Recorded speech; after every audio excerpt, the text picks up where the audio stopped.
Hello 2019లో YSR Congress party 15 స్థానాలకి 11 స్థానాలను కైవసం చేసుకుంది. Visakha east, west, north, south మాత్రమే తెలుగుదేశం పార్టీ అప్పుడు కైవసం చేసుకున్న పరిస్థితి.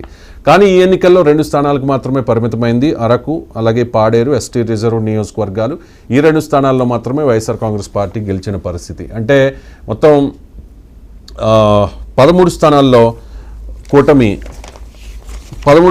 కూటమి గెలిచింది. రెండుకు మాత్రమే వైఎస్ఆర్ కాంగ్రెస్ పార్టీని పరిమితం చేసిన పరిస్థితి. సో పోటీ చేసిన 4 స్థానాల్లోనూ జనసేన పార్టీ గెలిచింది. Visakha south, Yalamanchili, Pendurthi, Anakapalli. So Bharatiya Janata party 1 స్థానంలో పోటీ చేసింది. 2 స్థానాల్లో పోటీ చేసింది. అరకులో ఓడిపోయింది. విశాఖ నార్త్లో గెలిచింది. కాబట్టి భారతీయ జనతా పార్టీ నుంచి విశాఖ నార్త్ నుంచి గెలిచిన విష్ణు కుమార్ రాజు క్యాబినెట్ బెర్త్ని ఆల్మోస్ట్ దక్కించుకున్నారు. ఆయనకి దేవాదాయ శాఖ ఇవ్వబోతూ ఉన్నారనేది మనకున్న విశ్వసనీయ సమాచారం. ఇక జనసేన పార్టీ నుంచి గెలిచిన 4 2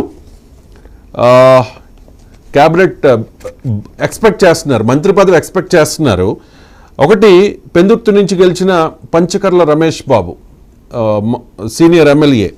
అండ్ అనకాపల్లి నుంచి గెలిచిన కొంతాల రామకృష్ణ, గతంలో వైఎస్ఆర్ హయాంలో మంత్రిగా కూడా పనిచేశారు. సో వీళ్ళిద్దరికీ కూడా అవకాశం ఉండవచ్చు.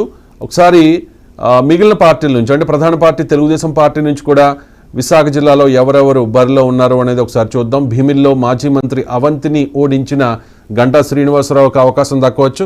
గతంలో కూడా ఆయన లక్కీయెస్ట్ పర్సన్ అని చెప్పాలి. ఏ పార్టీలోకి వెళ్తే ఆ పార్టీ గెలిచింది, ఏ పార్టీ నుంచి పోటీ చేస్తే ఆ పార్టీ గెలిచారు. అండ్ మంత్రి పదవి కూడా అనూహ్యంగా ఆయన్ని వరించింది. సో ఈసారి కూడా ఆయన్ను వరించే అవకాశాలు స్పష్టంగా కనిపిస్తూ ఉన్నాయి. ఇక గాజువాకలో గుడివాడ అమర్నాథ్ను మట్టి కరిపించి రాష్ట్రంలోనే 95,235 ఓట్ల మెజారిటీతో గెలిచి రికార్డు సృష్టించారు పల్లా శ్రీనివాస్, గాజువాక ఎమ్మెల్యే. ఆయన కూడా క్యాబినెట్ బెర్త్ ఆశిస్తూ ఉన్నారు. ఇక మాడుగుల నుంచి గెలిచిన బండారు సత్యనారాయణమూర్తి, ఆయన చాలా సీనియర్ లీడర్ తెలుగుదేశం పార్టీలో. అండ్ నర్సీపట్నం నుంచి గెలిచిన మాజీ మంత్రి చింతకాయల అయ్యన్న పాత్రుడు, ఆయన కూడా రేసులో ఉన్నారు. మనకున్న సమాచారం మేరకు విశాఖ జిల్లా నుంచి గంటా శ్రీనివాసరావుకి బెర్త్ కన్ఫర్మ్ అయింది.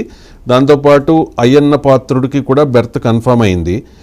తెలుగుదేశం పార్టీలో గెలిచిన వాళ్ళ గురించి చెప్తూ ఉన్నా. ఇక మహిళా కోటాలో పాయకరావుపేట నుంచి గెలిచిన వంగలపూడి అనిత కూడా క్యాబినెట్ రేస్లో ఉన్నారు. చాలా ఫైర్ బ్రాండ్ అని చెప్పుకోవాలి. తెలుగుదేశం పార్టీ కష్టకాలంలో కూడా ఆ పార్టీని వీడకుండా ఆ పార్టీ స్టాండ్ని వినిపిస్తూ రోజా లాంటి వాళ్ళకి తమదైన స్టైల్లో వంగలపూడి అనిత కౌంటర్లు ఇస్తూ వచ్చారు. సో మహిళా కోటాలో వంగలపూడి అనితకి క్యాబినెట్ బెర్త్ దక్కే అవకాశం ఉంది. అండ్ ఆల్రెడీ నేను చెప్పినట్టుగా కొంతాల రామకృష్ణకి ఆల్మోస్ట్ ఫైనల్ అయిందని చెప్పుకుంటూ ఉన్నారు. మరి చూడాలి విశాఖ జిల్లా నుంచి ఎవరెవరికి క్యాబినెట్లో అవకాశం కల్పిస్తారు అన్నది. ఇక ఉమ్మడి తూర్పుగోదావరి జిల్లాలో